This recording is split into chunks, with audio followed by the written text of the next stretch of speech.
Tadi dikatakan Isa tidak disalib. Yang menyaksikan Isa tidak disalib itu siapa? Sedangkan Yesus ya di dalam Matius 17, 22 sampai 23 dia berkata begini, Anak manusia akan diserahkan ke tangan manusia. Mereka akan membunuh dia dan setelah 3 hari ia akan bangkit. Nah, itu ucapan siapa, Bang? Terus kemudian sebentar dulu saya selesaikan dulu. Jadi misi dia katakan anak manusia datang ke dunia bukan untuk dilayani dan melayani, tetapi memberikan nyawanya untuk penebusan dosa. Itu misi Yesus. Nggak ada di situ, nggak ada dalilnya begitu. Nggak ada dalilnya kayak gitu, nggak ada. Bukan gitu dalilnya. Ya. Itu tidak begitu dalilnya. Yesus menyerahkan nyawanya untuk orang banyak. Yesus kan kan? Enggak mati. Enggak mati. Enggak mati. Terus dia dong menampakkan diri 40 hari 40 malam itu apa? Lah itu bukan Yesus, itu bukan Yesus. Oh, bukan Yesus. Aduh, iya. Penipuan Itu bukan Yesus. Jadi itu Yesus di dalam Matius kita 16, buktikan boleh nggak kalau itu bukan Yesus? Boleh nggak? Matius 16, 21 sampai 23 Yesus bilang yang menolak penyalipan itu iblis. Makanya Allahmu menolak penyalipan kan? Salah Anda salah. Nah, Allahmu menolak penyalipan kan? Kalau pencipta langit dan bumi yang dia itulah belibis. Ya, bicara sendiri ini orang. Bisa nggak kita diskusi? Gantian. Boleh nggak diskusi kita? Boleh nggak kita diskusi, Bang? Ada penyalipan tapi disuruhkan. Nggak ada. Ayo, silakan. Burunda. Boleh nggak kita diskusi? Penyalipan. Gantian, Bang Yehuda. Boleh nggak? Boleh nggak kita diskusi? Ya, Dimio dulu, gantian. Baik. Saya ambil data yang Anda sebutkan tadi di data nomor Matius 16-nya, nomor 21 dan seterusnya. Ketika Yesus mengatakan, enyahlah iblis, engkau satu batu sandungan bagiku sebab engkau bukan memikirkan apa yang dipikirkan oleh Tuhan, melainkan apa yang dipikirkan manusia. Yang di situ ada dua pemikiran, pemikiran Tuhan, pemikiran manusia. Kita nggak akan pernah bisa membaca Tuhan, pikiran Tuhan, kecuali kita berdasarkan dalil ya. Nah sekarang yang pertama pemikiran pemikiran Petrus. Apa yang muncul dalam pikiran pemikiran Petrus ketika Yesus datang ke musuhnya? Dalam pemikiran Petrus itu apa? Silakan. Yesus akan disalib atau Yesus tidak disalib? Pemikiran Petrus apa?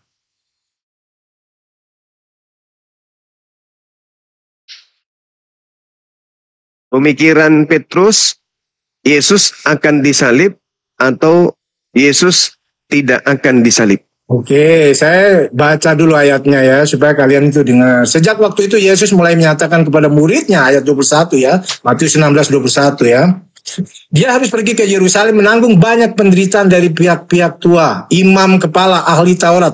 Lalu dibunuh dan dibangkitkan pada hari ketiga. Tetapi Petrus menarik Yesus ke samping dan menegur dia. Katanya, Tuhan, kiranya Allah menjauhkan hal itu. Hal ini sekali-kali takkan menimpa engkau. Maka Yesus berpaling berkata kepada Petrus, enyahlah engkau, iblis. Suatu batu sandungan bagiku, sebab engkau bukan memikirkan apa yang dipikirkan Allah, melainkan apa yang dipikirkan manusia. Petrus menolak Yesus disalib. Sekarang yang dipikirkan Petrus di situ, Petrus akan disalib atau Petrus akan diselamatkan dari salib? Kok Petrus yang disalib? Enggak, Yesusnya. Petrus berpikir kan bahwa dia akan pikiran Petrus dan dibangkitkan pada hari ketiga. Berarti pemikiran Petrus, Yesus akan dibunuh, gitu ya? Kok Yesus yang ngomong dia akan dibunuh, tapi Petrus menolak. Pemikiran Petrus sampai dia menari Yesus itu karena dia berpikir Yesus akan dibunuh, betul atau tidak? Iya kan, Yesus bilang dia menyatakan bagus. Hari ketiga bangkit. Oke, bagus. Berarti Petrus berpikir Yesus ini akan dibunuh. Nah, pemikiran Petrus ini harus bertentangan dengan pemikiran Tuhan. Kalau Petrus berpikir, Yesus, sabar dulu. Sabar dulu, Bang. kalau Petrus berpikir Yesus akan dibunuh, maka Tuhan berpikir apa? Lanjut ya, kamu ngomong dulu, nanti gantian. Harus bertentangan ini. Harus bertentangan. Petrus berpikir Yesus akan dibunuh. Berarti Tuhan berpikir kamu tidak akan dibunuh. Nah, yang mana kira-kira yang terjadi? Pikiran Petrus atau pikiran Tuhan? Ayo jawab. Pikiran Tuhan, itu kan dia mau jadi tetapi pikiran Tuhan. Pikiran Tuhan. Saya ulang lagi. Anda bisa waras. Saya ulangi. Baik-baik nih. Dengar. Tunggu. Pikiran Petrus, Yesus akan dibunuh. Pikiran Tuhan, Yesus akan diselamatkan atau dibunuh? Ayo. Kamu baca ayat 21 itu. Yesus karena itu. Saya ulang lagi. Enyalah iblis. Kata Yesusnya, enyalah iblis. Enyalah iblis. Engkau suatu batu sandungan bagiku, sebab engkau bukan memikirkan apa yang dipikirkan oleh Elohim. Nah, yang dipikirkan oleh Petrus, Yesus akan mati nih. Harus saya selamatkan. Maka dia menarik Yesus ke samping. Karena pemikiran Petrus, Yesus ini akan mati. Nah, pemikiran itu ternyata bertentangan dengan pemikiran Elohim. Kalau Petrus berpikir Yesus akan mati, maka pemikiran Elohim apa? Coba kau jujur. Kamu ini ternyata error. Ya, saya kasih ayatnya dibaca. Saya bacakan ulangi. Sejak waktu itu Yesus menyatakan kepada murid. Itu ucapan Yesus atau bukan? Itu ucapan Yesus atau bukan? Saya udah ngerti. Matius 16 nomor 21 itu. Pertanyaan saya. Petrus ketika diucapkan oleh Yesus, itu ucapan Yesus. Nah, sekarang Matius 16 nomor 21 nomor 22 itu ucapan Yesus atau pengantar penulis? Jawab. Sudah? Oke, kamu diam. Saya itu nggak. Itu ucapan Yesus atau pengantar penulis? Onta yang saya lindas semuanya. Dengar ya. Saya ulang lagi pertanyaan saya. Matius 16 nomor 21 sampai 22 itu ucapan Yesus atau pengantar pengarang? Jawab. Ya memang kamu error. Saya baca ulang, kamu dengar baik-baik. Pertanyaan saya ulang lagi, ini yang ketiga kalinya. Matius 16 nomor 21 sampai nomor 22 itu ucapan Yesus atau pengantar pengarang buku Matius? Jawab. Ucapan Yesus. Kenapa? Oh, penipu dia, teman-teman. Ada yang bisa buka kamera di sini? Ada yang bisa buka kamera? Ya, Bang Baan. Diam. Woi. Bang Baan, silakan Bang Baan. Kau penipu. Saya sudah mulai marah ini karena kau ternyata penipu memang. Ayo buka kamera yang bisa membuktikan itu. Besarin sendiri. Yang 8 orang ini kecil kotaknya. Besarin sendiri berdiri. Saya nggak boleh bicara nih. Diam dulu kau penipu. Ya, ini data. Ini data kalau SBT. Ini kita lihat. Ini kau menipu. Kau katakan itu ucapan Yesus, padahal ini adalah karangan pengarang Matius yang bukan murid Yesus. Dengar. Sejak waktu itu Yesus, ini bukan ucapan Yesus ini, lul. Wih, pengikut agama penjajah. Nih, kau ingin merampas kebenaran dengan ketipu-tipumu, ini nggak bisa. Coba. Hei. Saya ulang lagi. Jangan di blok. Bang, jangan di blok, Bang. Jangan di blok. Nah, sekarang saya ulang lagi pertanyaan saya. Saya ulang lagi pertanyaan saya, saudara kucing. Yang Yehuda tidak pantas kau sebut Yehuda. Dengarkan. Matius 16 nomor 21 sampai nomor 22 itu Kasihan Yehuda. Matius 16 nomor 21 sampai nomor 22 ini ucapan Yesus atau ucapan pengarang? Jawab. Saya jawab. Saya dikasih waktu berapa menit? Kamu enggak terus saja. Lebih kali kau kayak orang pintar aja. Tanya kau ya? Saya lagi pertanyaannya. Matius 16 nomor 21 sampai nomor 22 ini ucapan Yesus atau pengarang? Ini ucapan Yesus atau pengarang yang tidak dikenal. Ayo, belakangan baru disebut di Gimana kalian diskusi kok ketakutan ya sama saya? Dijawab dulu ya, udah. Dijawab dulu, dia jawab dulu. Dengan jujur, ini ucapan Yesus. Anak manusia ya datang bukan untuk dilayani dan melayani, melainkan untuk ini ucapan Yesus. Jadi tebusan bagi banyak orang. Ngaco kali, ngaco. Ini saya ulang pertanyaannya. Matius 16 nomor 21 sampai 22 ini ucapan Yesus atau ucapan pengarang buku Matius yang bukan tulisan murid Yesus? Jawab. Jadi menurut kamu ucapan Matius salah? Penulis Injil salah? Nah, saya tidak tanya itu. Ya, saya tidak tanya itu. Yang saya tanya, Matius 16 ini ucapan Yesus atau ucapan pengarang? Terus emangnya kenapa kalau ucapan Matius salah? Jawab dulu ya, udah. Ya, jawab dulu. Ya Matius kan yang menulis. Anda kan jadikan ucapan pengarang Matius untuk melawan Yesus. Ya, ini ucapan Matius. Suma berbicara. Saya ulang lagi. Ini ucapan Yesus. Suma. Begitu. Oke, baik. Emangnya jadi kesimpulannya Anda sudah mengakui ini bukan ucapan Yesus ya? Ya. Ini bukan ucapan Yesus ya? Ucapan Matius kan ucapan Yesus yang ditulis. Terus emangnya kenapa? Kamu turun. Saudara ke gereja. Ya. Saudara ke gereja. Jangan di sini. Aku nggak suka Kristen penipu sesama Kristen. Ini saya jelaskan teman-teman sekalian. Matius 16 nomor 21 sampai 22 itu pengantar pengarang buku Matius. Dan itu bukan ucapan murid Yesus. Buku Matius ini bukan tulisan murid Yesus. Oke? Dan bukan sabda yang kemudian Yesus berikan validasi. Itu bisa dilihat di dalam Matius 9 nomor 9. Ternyata pengarang buku Matius bukan murid Yesus. Adik-adik saya, anak-anak saya di bawah, untuk membuktikan itu silakan Anda buka Matius 9 nomor 9. Ternyata pengarang buku Matius itu bukan murid Yesus. Adapun ucapan tinta merah yang ada dalam buku Matius itu penulisnya entah dapatkan dari mana, ya teman-teman sekalian. Nah, di sini Matius 16, konon Yesusnya mengatakan, "Enyalah iblis, engkau satu batu sandungan bagiku, sebab engkau bukan memikirkan apa yang dipikirkan oleh Tuhan, melainkan apa yang dipikirkan manusia." Berarti di situ ada dua pemikiran. Kita ikuti alur daripada Bible ini. Di situ ada dua pemikiran Tuhan dan pemikiran manusia. Ini pola Kristen kan? Karena Tuhan berpikir. Kenapa Tuhan berpikir? Mungkin karena Tuhannya tidak maha mengetahui, maka dia harus berpikir dulu. Nah, di situ pemikiran Tuhan dan pemikiran manusia. Pemikiran manusia, Yuda, Petrus, Yesus akan disalib nih. Makanya Petrus menarik Yesus. Pasti disalib, mati dia ini.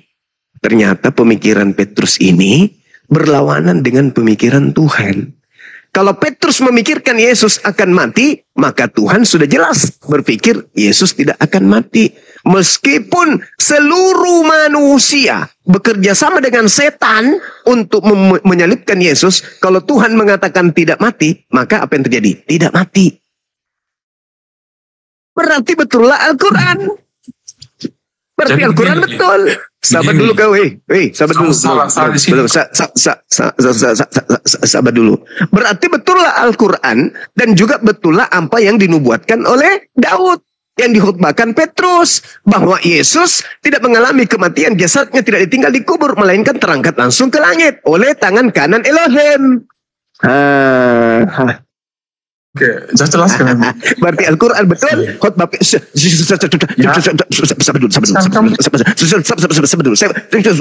belum selesai. Nanti aku kasih kau 2 tahun untuk berbicara. Sabar dulu lah. Diam dulu. Kasih kau waktu 2 tahun berbicara sampai mulut merobek berbohong di sini ya. Sabar. Jadi Al-Quran mengatakan Nabi Isa langsung diangkat. Petrus juga langsung menceritakan langsung diangkat. Daud juga menceritakan Yesus langsung diangkat. Dan Yesus sekalipun juga mengatakan dia langsung diangkat. Kenapa? Karena Yesus menyerahkan. Bukan atas kehendakku, tapi atas kehendak Bapa. Nah, kehendak Bapa apa? Membunuh Yesus atau tidak membunuh Yesus. Nah, itu muncul di Matius 16, nomor 21 sampai nomor 23. Ya. Petrus berpikir Yesus akan mati. Nah, berarti Tuhan berpikir apa tentang Yesus? Silakan kalau ada yang bisa menjawab. Bung John, selamat siang, Bung John. Ya. Ya, selamat siang, Bung John. Ya, siang. Kenapa kemarin Baik waktu saja, saya. Gurunda naik ke Komal Bang John, kok malah dirungkatin Komalnya, Om Kris? Nggak tahu saya. Nggak tahu kenapa. Saya juga kaget, nggak tahu kenapa. Silakan. Ini memang di topik yang Bang semua bahas itu, ya. Yesus memberitahukan kepada Petrus akan terjadi dia mati dan bangkit. Nah, Petrus nggak setuju. Dia keberatan, masa guru saya kok mati dan bangkit. Nah, makanya dia menarik Yesus. Tidak boleh bicara begitu, Sus, karena tidak mungkin lah. Jadi ini pemikiran dari Petrus. Tapi kan rencana Bapa dan Yesus, Petrus nggak tahu. Makanya Yesus katakan, "Enyahlah kau iblis." Kenapa? Ilmu iblis itu mengajarkan Yesus tidak mati dan bangkit. Nah, jadi setelah kan Petrus memahami juga setelahnya ya. Jadi kita tidak boleh juga menjelaskan, mengartikan seperti pemahaman Suma itu yang mengatakan Petrus. Dikatakannya nyala iblis kenapa? Petrus nggak setuju Yesus disalib dan mati dan disalibkan. Itu aja intinya. Pemikiran kenapa kemudian Petrus menarik Yesus ke samping? Apakah karena Petrus berpikir Yesus akan disalib, atau karena Yesus berpikir Yesus tidak disalib? Petrus berpikir bahwa itu Yesus disalib dan mati itu tidak mungkin mau jadi seperti itu. Nah, jangan ada Makanya tambahin. dia Jangan keberatan. Makanya kan Jangan ini ada tambahin. ayat selanjutnya Jangan setelah ada dia tambahin. katakan hanyalah iblis, pikiran Allah ada di situ. Coba Anda lihat. Sekarang pertanyaan saya, pikiran Petrusnya dulu. Pikiran Pikiran Petrus. Yesus disalib atau Yesus tidak disalib? Yesus tidak disalib. Nah, kenapa kalau Yesus tidak disalib, kenapa dia harus menyelamatkan Yesus? Hah? Kan Yesus kan Jangan terlalu kentara. Ya, Jangan terlalu kentara kalau Anda ini wakil setan, Bang. Jangan. Oke, kita Pertanyaan simpel saya, aja. Kita kenapa simpel aja. Petrus? Yesus mengatakan Kenapa Petrus dia akan- kemudian menarik Yesus ke samping? Supaya karena dia keberatan kalau Yesus akan mati dan bangkit. pandai kali penipu. Yesus itu Coba dibuat oleh dibaca Petrus. satu dari- Sabar dulu. Petrus menarik Yesus ke samping karena Petrus berpikir Yesus ini akan mati kalau saya biarkan. Dia pasti akan disalib. Berarti pemikiran Petrus, Yesus ini pasti terancam salib. Nah, itu bertentangan dengan pemikiran Tuhan. Meskipun, apa kata Tuhan, meskipun 10.000 di kananmu, 1.000 di kirimu, tidak akan pernah bisa menyentuh engkau. Itu pemikiran Tuhan. Engkau tidak akan celaka. Engkau adalah tempat perlindunganmu. Meskipun beribu-ribu orang yang datang kepadamu untuk membinasakan, kamu akan menginjak musuh-musuhmu. Pemikiran Tuhan tentang orang benar, rancangan Tuhan tentang orang benar, tentang anaknya yang benar, itu sudah ada. Karena Yesus mengatakan di dalam Matius 26 nomor 24, aku memang harus pergi sesuai dengan apa yang telah tertulis tentang aku. Lukas 24 nomor 44, memang harus digenapi semua yang tertulis tentang aku di dalam kitab Mazmur. Jadi Petrus, tidak usahlah kau khawatir tentang aku. Aku sudah ditetapkan, sudah tertulis tentang aku, bahwa Tuhanku akan datang, mengutus malaikat dan menantang aku di tangannya agar aku tidak disalib. Tidak usah kau khawatir Petrus. Kau batalkan apa yang Tuhan sudah rencanakan. Apa itu? Orang fasik menggiring aku untuk dibunuh, tetapi Tuhan tidak mengizinkan itu. Itu yang betul. Jangan Anda putar balikkan dalil, Bung. Gak bagus, Anda sudah tua. Dikit lagi mati. Jangan Anda tipu orang lain. Cukuplah Anda yang tertipu. Di situ Petrus berpikir, ini orang kalau aku tidak selamatkan, dia akan disalib. Padahal dia bisa selamat. Kenapa dia mau? Bodoh kali. Tarik. Ditariklah Yesus itu. Malah Yesus. Aku sudah berdoa kepada Tuhanku. Tuhanku yang punya keputusan. Meskipun mereka ada berjuta bekerja sama dengan setan, tahayul, popo, parakang untuk membunuh aku. Tuhanku sudah merencanakan keselamatan untukku. Jadi orang yang berpikir Yesus akan disalib itu iblis. Orang Kristen berpikir Yesus disalib, berarti Kristen ini adalah itik. Paham nggak kalian nih? Sampai sini paham nggak? Jadi menurut tafsiran Bang Zuma ini, Petrus menarik Yesus itu agar dia tidak disalib atau agar dia disalib? Agar dia tidak disalib. Karena pemikiran Petrus, nah sekarang permasalahannya adalah Tuhan sudah merencanakan keselamatan. Jangan so tahu lu Petrus, jangan so tahu lu. Tuhanku sudah merancang keselamatan untukku. Meskipun 10.000 manusia mau mencelakakan aku. Ingat, di dalam Amsal 21:18, orang fasik yang dipakai sebagai tebusan. Orang kemudian pengkhianat sebagai ganti orang yang jujur. Sudah dituliskan. Makanya Yesus mengatakan, aku tidak akan mati. Yesus sendiri yang mengatakan itu. Di Yohanes 10 nomor 17, nomor 18, 19. Aku tidak akan mati. Tidak ada orang yang sanggup membunuh aku. Aku sendiri yang akan menyerahkan nyawaku dan mengambilnya kembali. Gak ada orang berhak. Gak ada orang. Jadi ketika ada Markus 9 nomor 30-31. Mereka membawa anak manusia itu diserahkan kepada anak manusia. Lalu mereka membunuh. Siapa yang bisa bunuh Yesus? Tak ada.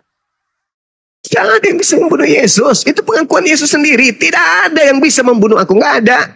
Tidak ada yang bisa membunuh aku. Maka ketika dikatakan, aku menyerahkan nyawaku untuk banyak orang. Itu maksudnya menyerahkan dirinya untuk diangkat ke langit. Dia serahkan nyawanya kepada yang pemilik langit. Dia serahkan nyawanya untuk Tuhannya. Dia serahkan, dia rela diangkat ke langit demi untuk menyelamatkan murid-muridnya.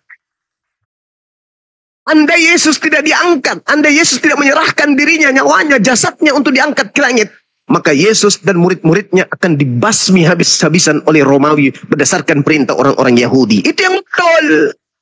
Bicaralah dengan jujur terhadap apa yang ada dalam kitab saudara.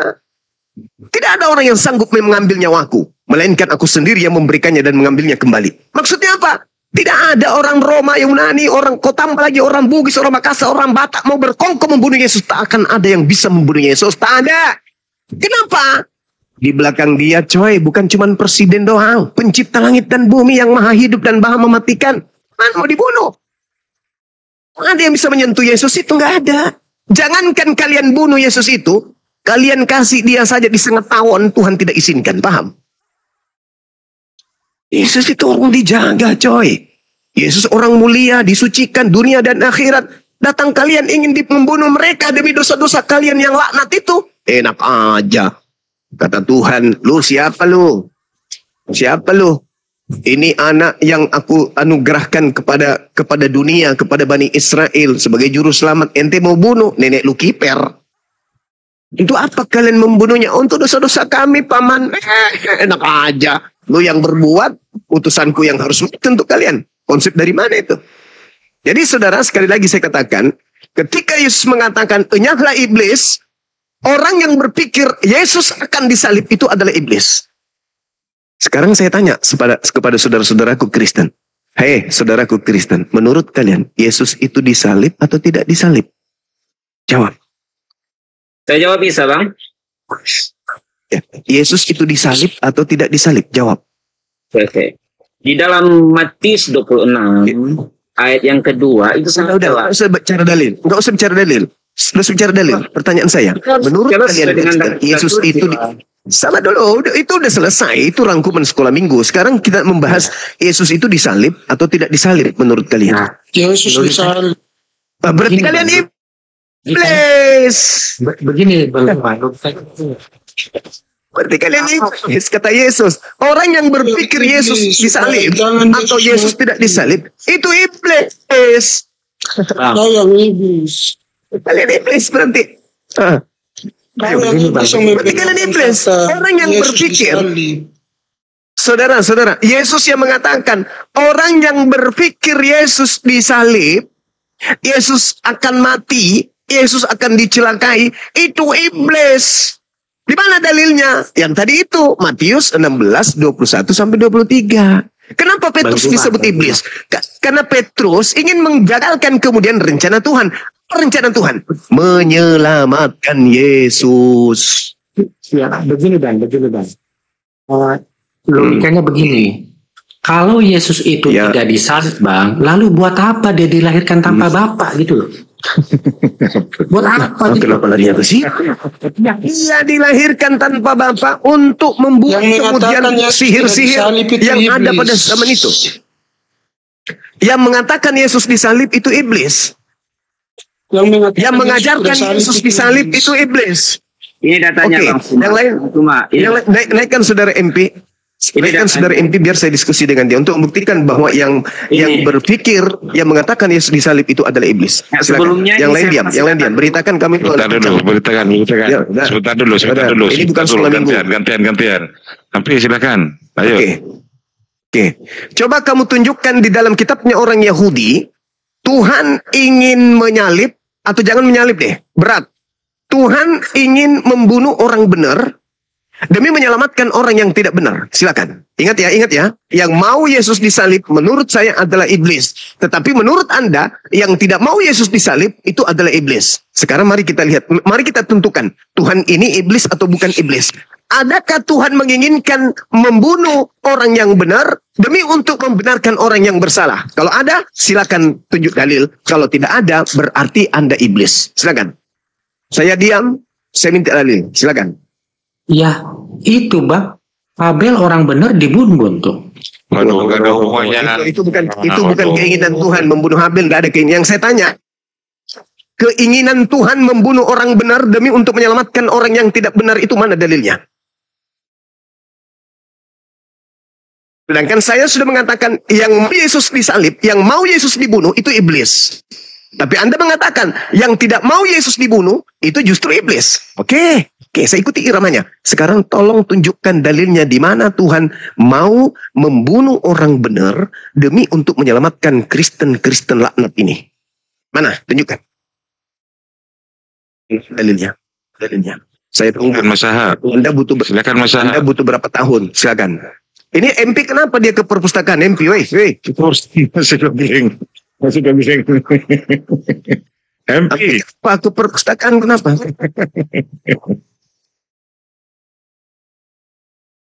MP. Silakan. Berdasarkan Matius 16, yang berpikir Yesus akan disalib itu iblis. Di mana ayatnya yang bersyukur Yesus disalib itu iblis di mana ya? Matius 16 21 sampai 23, endingnya di data 23. Itu. Saya tidak memplesetkan kawan. Saya tidak memplesetkan. Coba abangku buka ayatnya itu dulu. Maka Yesus berpaling dan berkata kepada Matius Petrus. 16. Matius 16 ayat berapa tadi? 23. Tetapi Coba Petrus ini baca menarik dulu, Yesus. saudaraku. Jangan Tetapi semua baca semua itu suka mempelintir-pelintir itu ayat Alkitab. Tidak, silakan. Siapa yang Kristen di sini? Coba tolong buka dulu. Padahal sederhana loh. Matius 16 ayat 23. Padahal sederhana loh saya minta. Tidak. Kau suka Tolong, mempelintir-pelintir ayat. Anda yang nunjukkan data. Saya cuma minta tolong tunjukkan data di mana Tuhan. Data di Alkitab Perjanjian Lama itu tentang Yesus disalib itu ada di Yesaya 53. Nggak ada. Jangan Tuhan. Itu lo buat Yesus dia dihina, dibunuh. Nggak ada di situ, nggak ada. Yesaya 53. Nggak ada. Saudaraku tolong buka dulu. Nggak ada di situ. Tadi saya sudah tunjukkan Yesaya 53. Yesaya 53. Iya, Yesaya 53. Baca dulu ya, saudaraku. Tadi diminta ayat tentang Yesus dibunuh tuh. Yesaya 53. Ini ayat 10. Tetapi adalah kehendak Tuhan juga menghancurkan dia dan Sudah nggak bisa lagi ditipu kami, Bang. Dengar. tetapi adalah kehendak Tuhan juga Kami nggak bisa lagi menghancurkan ditipu. dia dan mensakiti dia. Nggak bisa lagi. Kami nggak bisa lagi ditipu. Semua kau diam, ada baca ayat. Kau suka Kami nggak bisa lagi ditipu. Semua kau suka perlintir-pelintir ayat Alkitab itu semua. Ini kau pelintir kitabnya orang Yahudi nih. Ini kau sedang memelintir.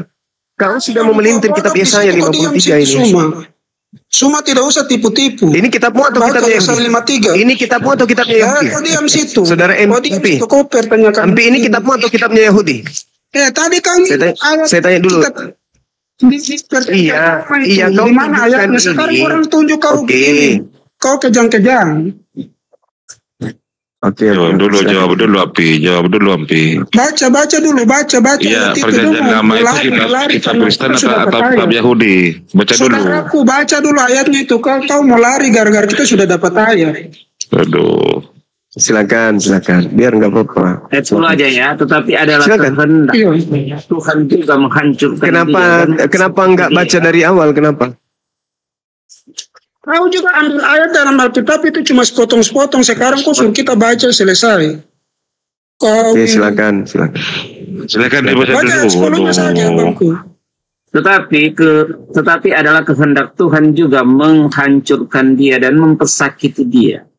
Apabila sudah diserahkan nyawanya akan korban karena salah, ia pun akan melihat benih dan melanjutkan umur, maka keridhaan Tuhan pun akan beruntung oleh tangannya.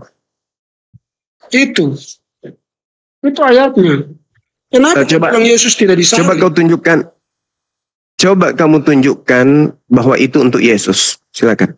Yesus itu terus kau tadi bahwa nubuat yang tadi itu ditunjuk untuk Yesus kemana? Nubuat yang tadi bahwa Yesus tidak disalib, digantikan oleh orang fasik dan orang benar. Apakah itu buat Yesus? Ini apa logikamu ini? Logika falasi ini kau ini. Oke. Di mana ditulis di situ? Yesus? Boleh kita Coba. tanya jawab pelan. Oke, kita Di boleh mana ditulis pelan-pelan di situ diskusinya, Yesus Bang. itu digantikan oleh Oke. kau kasih ayat di mana di perjanjian lama itu dikasih ayat bahwa di situ dikatakan bahwa Yesus digantikan oleh orang fasik. Di mana itu? Coba kau kasih tulisan Yesus ya. Oke. Karena tadi kau mempertanyakan boleh ya. ayat itu apakah itu buat Yesus? Boleh kita tanya jawab nggak, Bang Ampi baik-baik.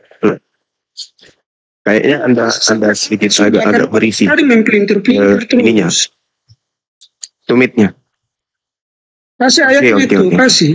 Kisah Para Rasul di situ Kenapa kisah para rasul Rasul. tadi di itu ayat yang tadi di perjanjian lama mana? Gantian. Jangan lari Suma. Iya, saudara Suma mengatakan. jangan kau lari-lari. Saudara mengatakan itu Yesus. Saya sudah tahu kau itu Suma. Kau Saudara suka tadi mengatakan. lari-lari, pelintir ini ke sini, ke sana. Oke. Sekarang kita bawa ayat Oke, kau tadi bilang, Anda apakah mengatakan ayat itu dinubuatkan untuk Yesus. Sekarang saya tanya kau balik.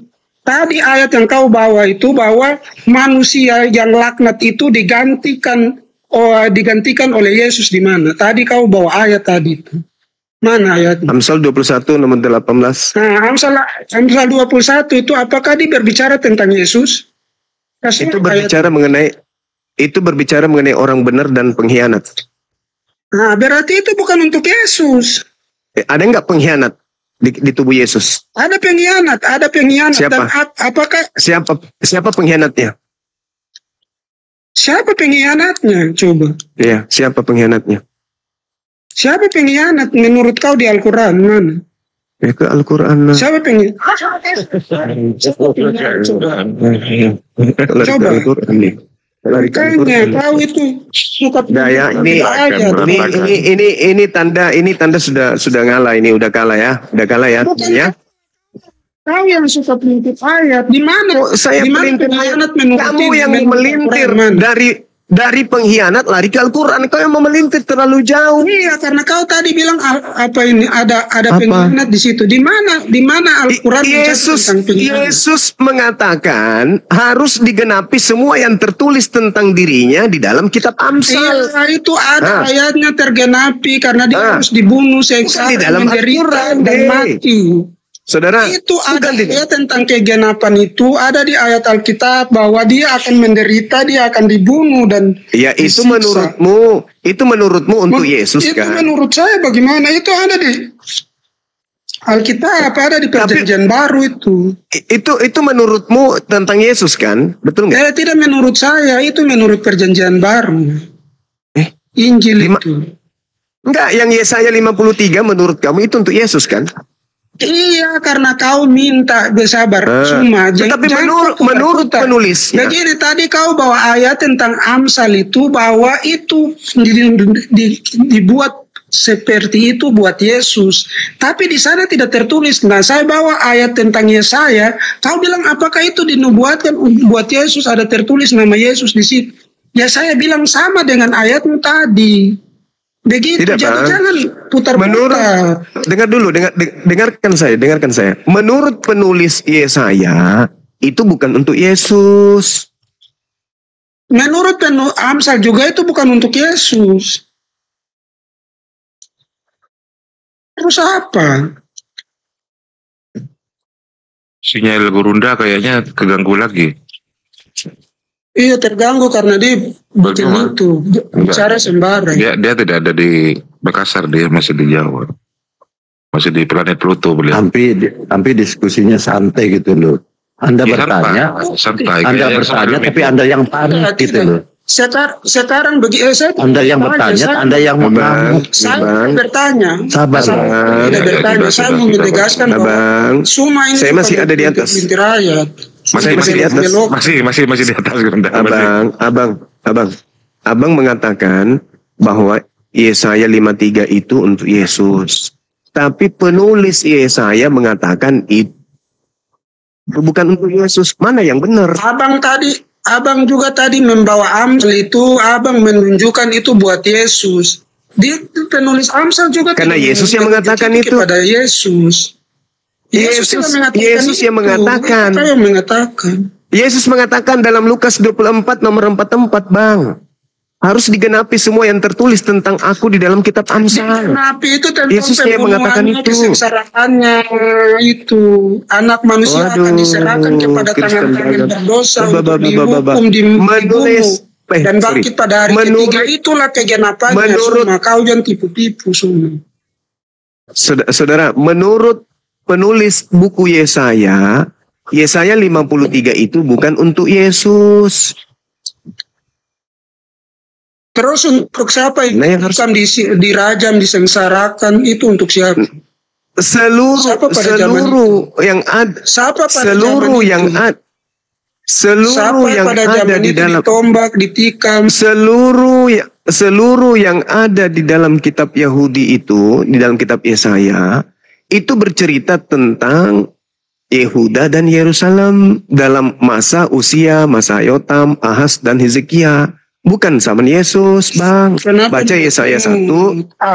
Baca Yesaya 1 nomor 1. Itu jelas tertulis bahwa Yesaya 53 itu berbicara mengenai Yehuda dan Yerusalem. Itu buat Yesus. Siapa yang ditikam? Siapa ditikam dari lambung? Tidak ada. Anda yang mengatakan itu, tapi tidak ada. Penulis Yesaya tidak mengatakan untuk Yesus. Zaman Yahudi. Yesaya nomor 1. Yesaya nomor 1. Yesaya nomor 1 itu mengatakan cerita Yesaya 53 itu membahas tentang Yehuda dan Yerusalem, Bang. Bukan membahas tentang Yesus. Sampai sini paham? Abang Suma, oke lah, itu pemahamanmu dan saya tidak bisa paksakan juga pemahaman saya. Itu yang tertulis, silakan. Itu yang tertulis di kitabnya Yahudi. Tidak, itu pemahamanmu sekarang. Itu tertulis di kitabnya Yahudi. Suma, kalau kau orang pintar, saya mau tanya kau tentang Al-Quranmu, bisa tidak? Dan dulu Bang Ampi, Bunda Rahma kalau mau naik turun di Dalbo, Bunda Rahma. Jangan donatur. Itu tertulis, iya tapi jangan saya dipotong kalau saya bernarasi. Jangan tampilkan video, saya lagi bernarasi tampilkan video, habis itu kalian berkongko bahas video apa sih? Itu nyakitin kali itu. Ya. Abang Suma. Orang lagi bernarasi ya putar video, habis itu kalian berkongko untuk bahas video apa? Siapa yang putar video? Kayak gitu. Siapa yang putar video, abangku? Entahlah. Abang izin. Terserah abang punya narasi tentang apa? Alkitab tentang kok jadi saya itu menandakan kamu sudah putus asa. Itu tandanya kamu sudah putus asa. Anda sudah putus asa, itu tandanya. Kalau kau pintar, terima dulu kenyataan. Saya bertanya terima dulu kenyataan. Terima dulu kenyataan. Terima dulu kenyataan. Terima kenyataan dulu. Apa semua? Bahwa Yesaya 53 itu tidak berbicara tentang Yesus. Yesaya 53 itu dinubuatkan buat Yesus. Lah itu cerita Yesaya. Kau mau percaya penulisnya. Terserah kau. Penulisnya mengatakan itu cerita tentang Yehuda dan Yerusalem. Ayo. Iya, Yehuda dan Yerusalem itu akan timbul seorang pemimpin yang pada zaman akan Usia, disiksa, dibunuh, pada zaman Yotam, pada zaman Yesua, dibunuh Usia, dan ditikam. pada zaman Usia, Begitu. pada zaman Yotam, pada zaman Ahaz, dan pada zaman Hezekia. Itu cerita-cerita, itu Apakah cerita-cerita Hizkia yang dibunuh dan ditikam? dirangkum kemudian oleh Yesaya bin Amos terkait dengan kejadian yang ada di zaman Usia, zaman Yotam, zaman Ahaz, dan zaman Hezekia. Iyakan dulu. Iya. Iyakan dulu, iyakan dulu. Oke, abang. Iyakan dulu, begini. iyakan dulu. Abang, Iyakan dulu. tunjukkan saya dulu satu tokoh Hizkia atau Yotam atau yang lainnya yang dibunuh, ditikam, dipaku. Coba kasih dulu. Oke, baik. Tunjukkan ayatnya. Pengakuan Yesus ya. Saya kasih pengakuan Yesus ya. Kasih pengakuan Yesus. Yesusnya yang berbicara, bukan saya. Di tentang Yesaya itu bahwa dibunuh. Iya.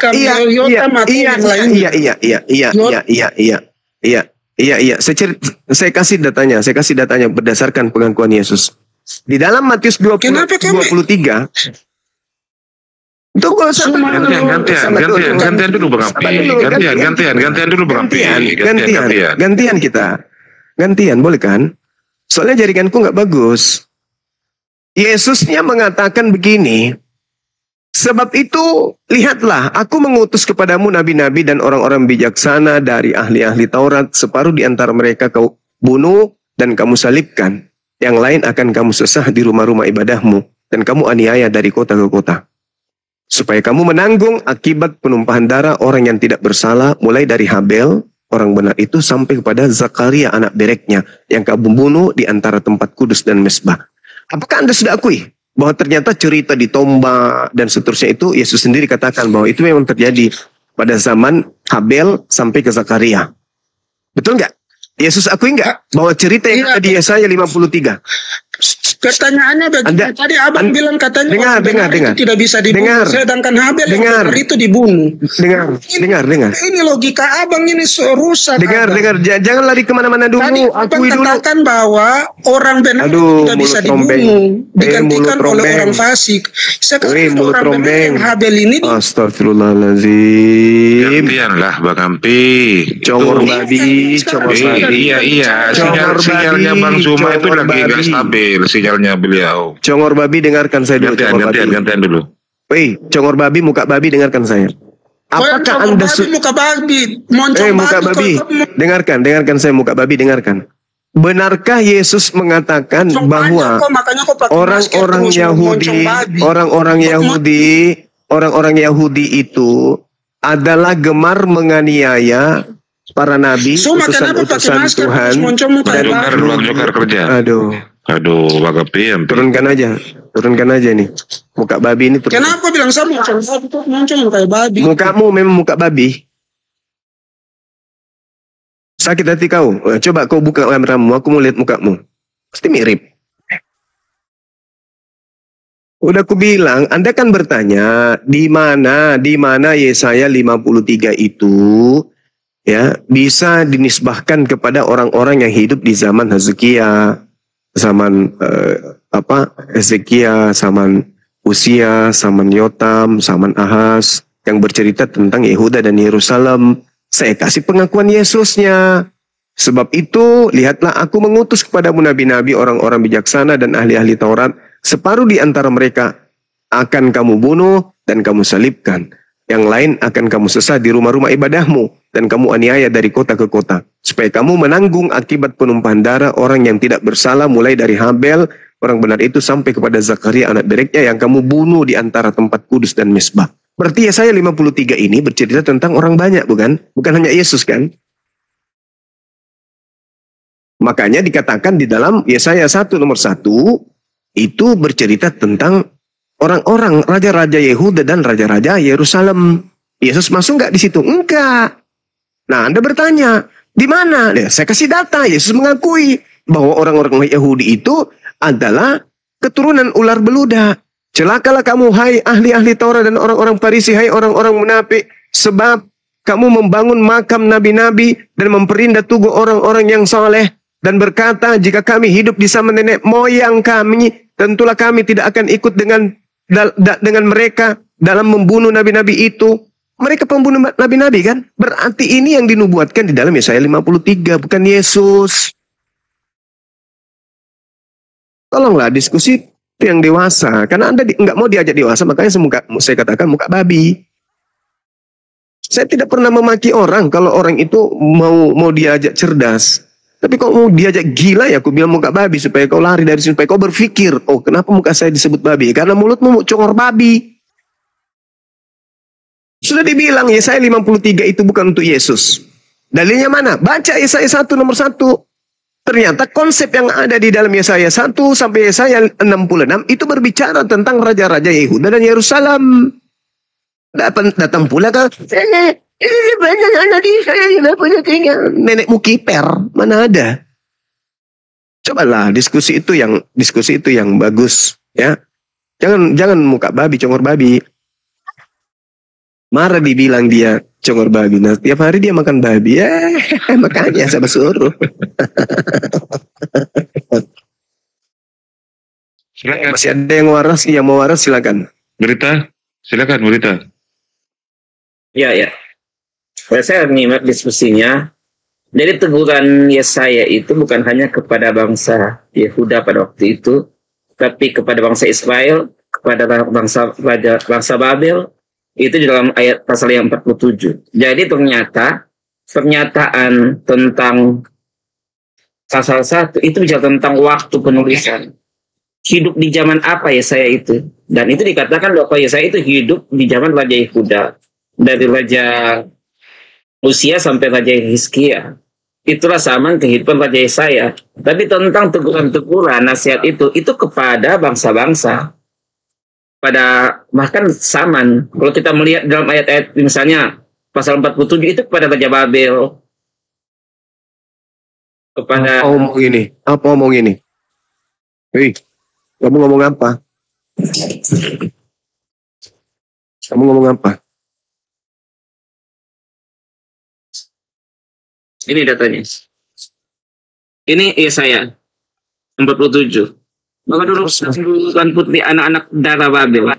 Jadi ini bicara tentang bangsa Babel. Bukan hanya, jadi kalau dikatakan Yesaya itu hanya untuk bangsa Yehuda pada waktu itu keliru.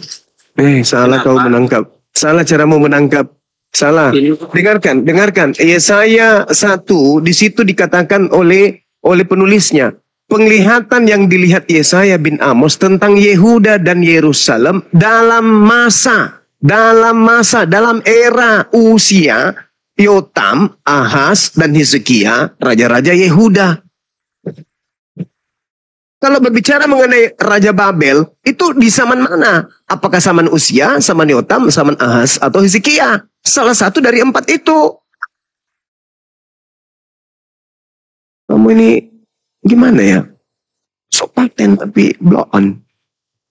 Ya, artinya teguran itu bukan hanya kepada bangsa Yehuda saja seperti pernyataan. Memang bukan. Itu bukan teguran. Ini penglihatan Yesaya itu adalah penglihatan yang mencakup 4 masa.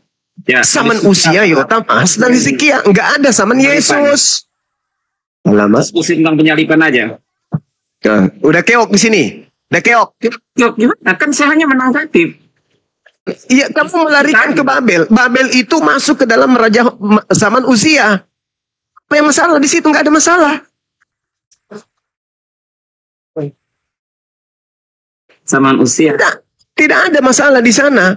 Kenapa? Karena ketika berbicara mengenai Raja Babel, Anda lihat di dalam Yesaya 14 itu zaman mana itu? Apakah zaman Yesus atau di antara zaman Usia dan Yotam?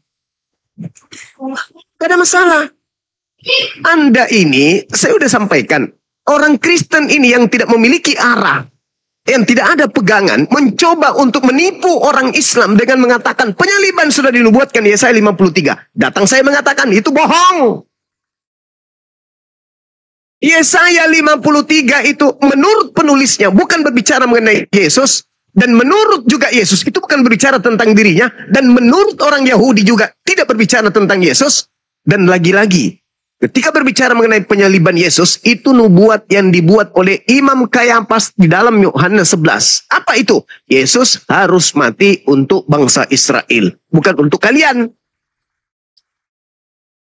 Bukan untuk kalian. Yesus disalib menurut Yahudi. Mari kita menyalibkan Yesus. demi untuk menyelamatkan bangsa Israel. Dari mana? Dari dosa? No! Dari penjajahan Roma. Kalian dijajah Roma rupanya? Kalian dijajah Roma? Enggak kan? Yang dijajah Roma itulah yang merupakan tujuan Yesus dibunuh.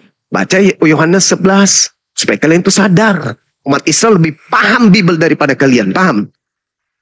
Orang-orang Yahudi berkongkol pada zaman Yesus. Sepakat untuk membunuh Yesus pada zamannya. Kenapa? Karena mereka tidak ingin bangsanya dijajah oleh Romawi. Dirampas oleh Romawi.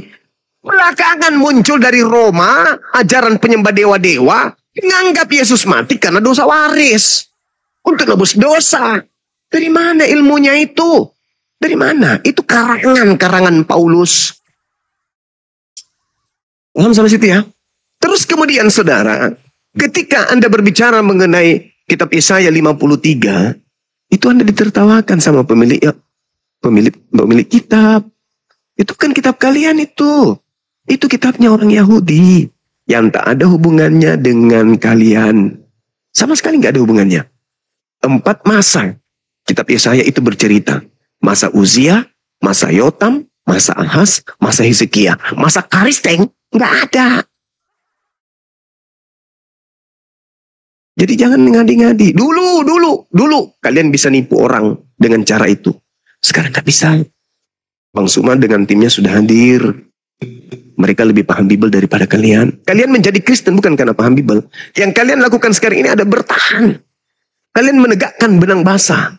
Sulit. Kenapa? Karena musuh kalian Bible.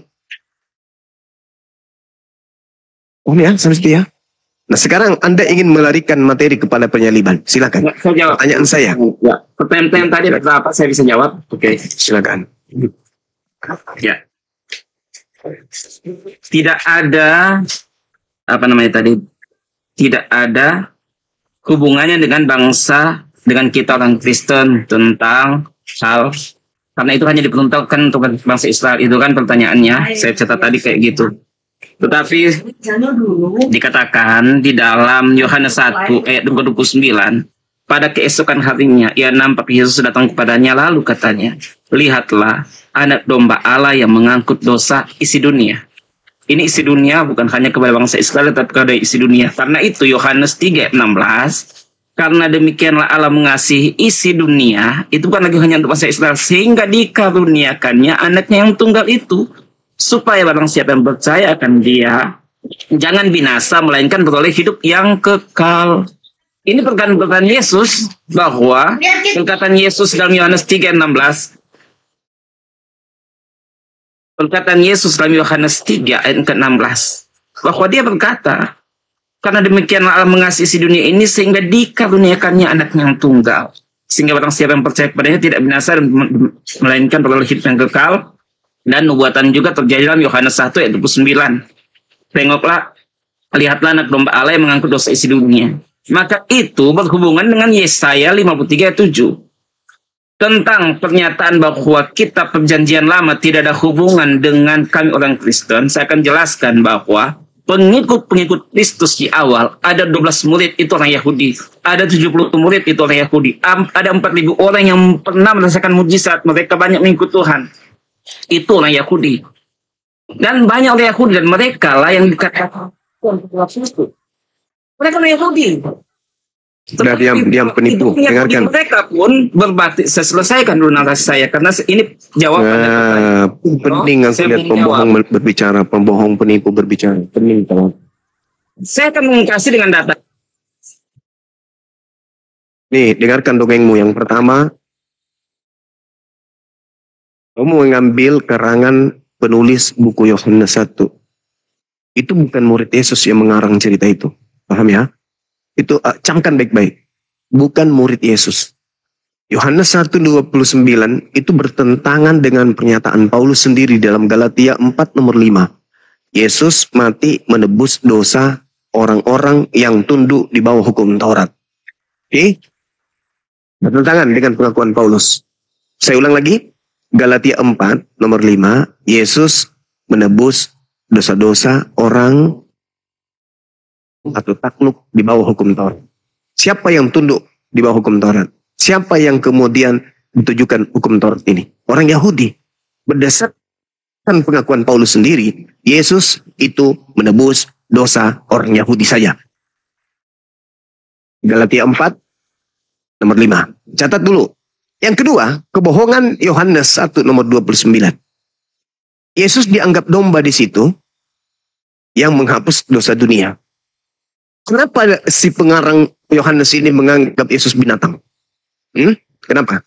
Karena pengarangnya tahu kalau dosa itu ditebus hanya dengan binatang. Imamat 1 nomor 2.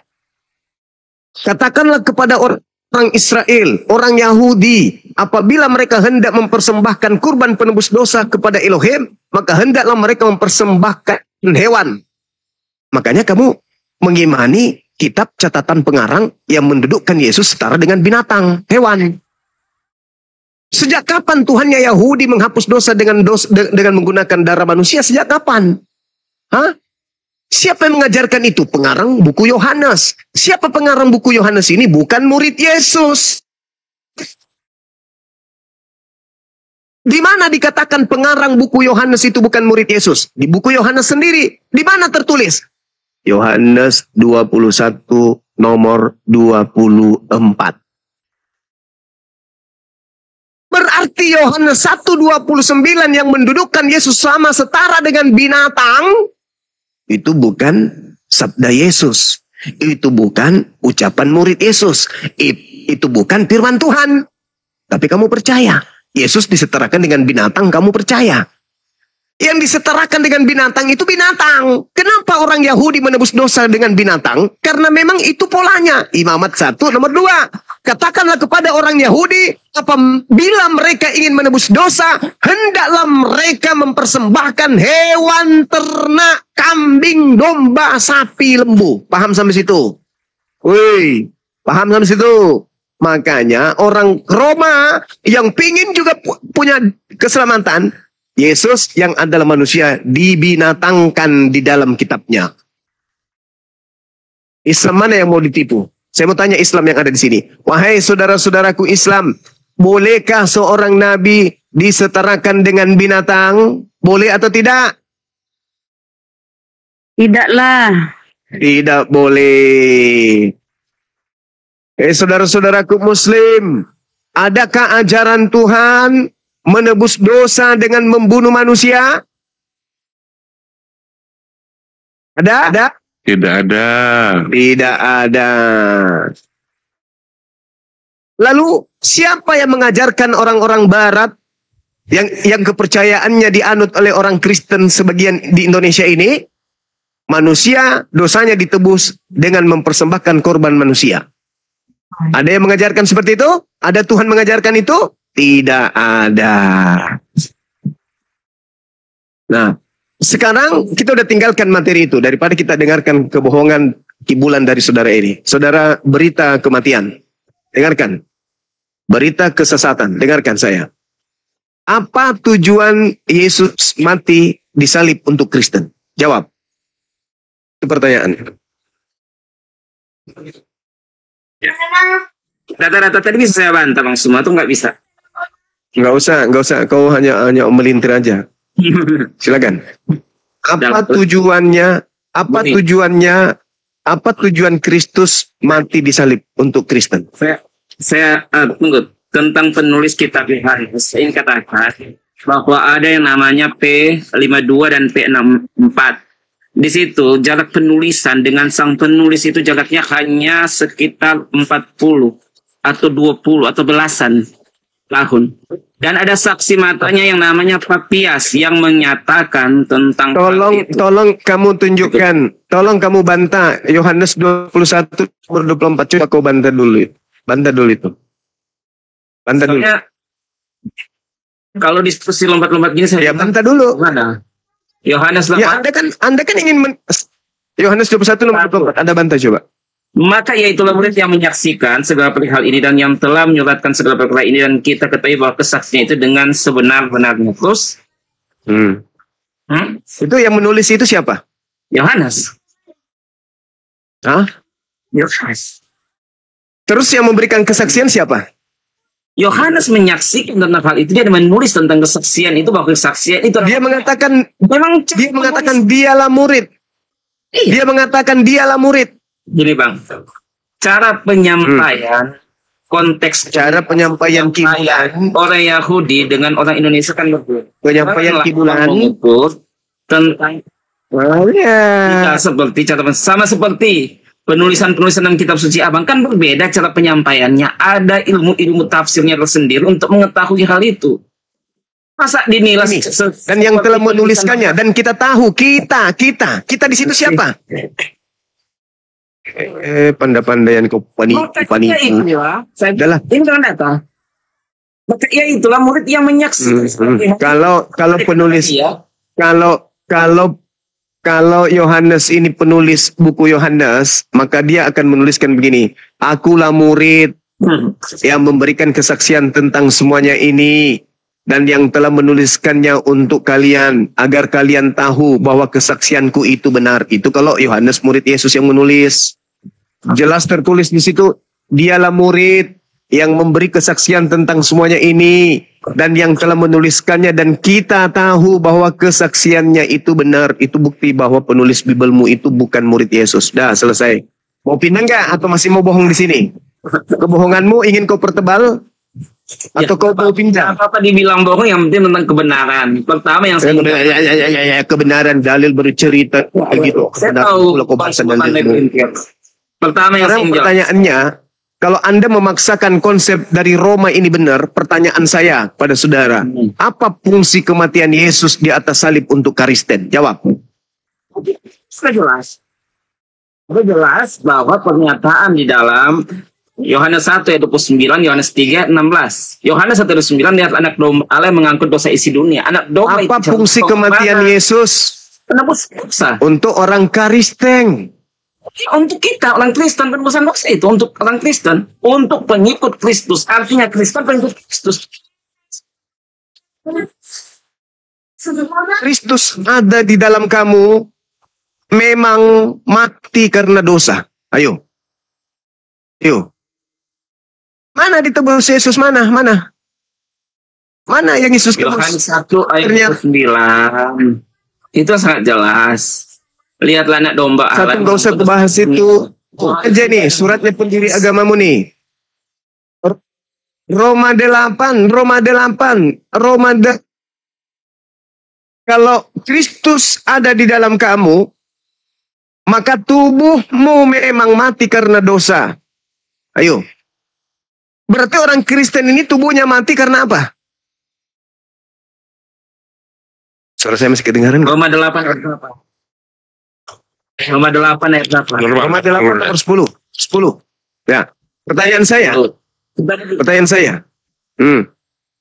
Baca dulu coba. Tetapi kalau Kristus ada di dalam dirimu, maka tubuh itu memang mati sebab dosa, tapi lo itu hidup oleh sebab kebenaran. Terus kehidupan di dalam roh, kan ini ceritanya. Enggak, sekarang pertanyaan saya. Apa yang ditebus Yesus?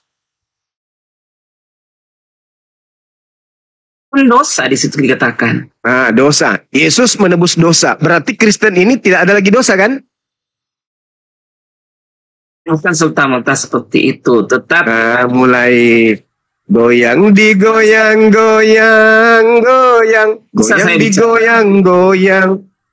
Yesus mati di atas salib itu untuk nebus dosa, betul kan ya? Betul.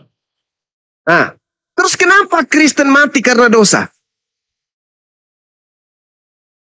Terus kenapa? Tapi kamu ini bukannya dalam tabiat melainkan dalam roh. Jika Allah di dalam kamu, jika kamu tidak memiliki Kristus, dan kamu memiliki Kristus. Kenapa Kristen mati karena dosa? Mana ayatnya? Tadi. Tetapi jika Kristus ada di dalam kamu, maka tubuh memang mati karena dosa. Tubuhmu mati karena apa? Menurut Yesus, menurut Paulus. Ya, dosa yang di sini. Ya, mulai.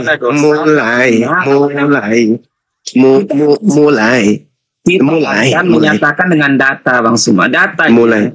Iya. Karena ada mati karena apa? Berdasarkan Roma 8 nomor 10, tubuhmu mati karena apa? Ya, karena Sudah dosa. kan itu intinya. Jangan masalah. Mulai. Saya ulang lagi pertanyaan saya. Saya ulang lagi. Tubuhmu mati karena Dosa. yang ditebus Yesus di atas salib apa? Iya, kan ada tubuh rohani yang Tuhan sediakan. Tubuh jasmaninya. Mulai ngaco. Saya ulang lagi. Tubuhmu mati karena dosa. Yesus mati menebus dosa. Berarti kamu nggak dosa lagi kan? Siapa bilang saya nggak dosa lagi? Bukan seperti itu konsepnya. Ya mana coba. Jadi apa tujuannya Yesus mati kalau kau masih punya dosa? Hei. Apa tujuannya Yesus mati kalau bukan nebus dosa? Apa? Tujuan Yesus mati adalah menebus dosa karena manusia terikat dengan dosa. Tujuan Yesus mati karena menebus dosa. Oke, berarti kalau sudah ditebus masih ada dosa nggak? Kan masih ada yang namanya perbuatan dosa. Manusia Masalah dosa karena dalam ini kebongkar. Ada yang namanya keinginan kebongkar. Lemari gereja kebongkar nih. Yesus mati nebus dosa katanya. Ayo, benar nggak Yesus mati nebus dosa? Iya. Dosa apa? Yesus mati menebus dosa. Yang pertama itu dosa waris lah. Dosa waris. Dosa waris ini mengakibatkan kematian jasmani. Ya, bukan hanya kematian jasmani sampai kepada kematian. Enggak usah begitu kali. Dosa waris ini menyebabkan manusia mati, betul? Betul. Nah, kematian rohani. Lalu kenapa kalau Kristus sudah ada di dalam kamu, kenapa tubuhmu mati karena dosa? Mati karena tenggelam kayak ini kok mati karena dosa? Ini kenapa? Dosa apa yang ditebus kalau begitu? Bang Suman mengangkat ayat itu melakukan ayat yang tersebut saja tanpa melihat tentang rangkaian konteks cerita. Alasan klasik alasan klasik itu begitu. Ya, yang panjang dengan jawaban yang baik itu dan turun jauh. Nah, sebenarnya dan sesudahnya itulah Kristen. Ya, Giliran Yesus Tuhan, wah paling pandai. Tapi giliran keciduk sendiri, ternyata Yesus gagal nebus dosa karena Kristen mati karena dosa, maka hancur gerejamu itu, golong tikar agama kau itu. Tetapi jika Kristus ada di dalam kamu, maka tubuh memang mati karena dosa. Andai saja penyaliban Yesus, kematian Yesus benar-benar menebus dosa, maka Paulus ini akan menulis begini. Tetapi jika Kristus ada di dalam kamu, maka tubuhmu tidak akan lagi mengalami kematian. Itu baru betul. Baru kita jempol. Oh, ternyata penyaliban itu betul-betul supaya hidup kekal. Katanya, ternyata justru Yesus ada di dalam kamu, maka tubuhmu mati karena dosa. Itu dalil. Sekarang mengatakan dosa apa yang ditebus Yesus? Itu dosa waris lah. Yang diwariskan adalah kematian, cok. Kata Tuhan di dalam Kejadian 3. Pada hari engkau memakannya, hari itu juga kau mati. Mati apa? Mati rohani atau mati jasmani? Mati jasmani. Artinya kalau Yesus datang menebus dosa itu, maka manusia setelahnya tidak mengalami kematian jasmani. Ternyata saudara-saudara, Paulus kejebak oleh makar yang dibuatnya sendiri. Wa makaru, wa makarallah, wallahu khairul makirin. Paulus terjebak oleh makar yang dibuatnya. Tetapi jikalau Kristus ada di dalam kamu, maka tubuh memang mati karena dosa, tetapi roh adalah kehidupan oleh karena kebenaran. Na'udzubillah tsumma na'udzubillah. Makar yang dilakukan oleh Paulus ditelan sendiri. Kamu dosamu sudah ditebus, tetapi kamu mati karena dosa. Subhanallah, hanya orang yang punya akal yang kemudian bisa sampai kepada kebenaran.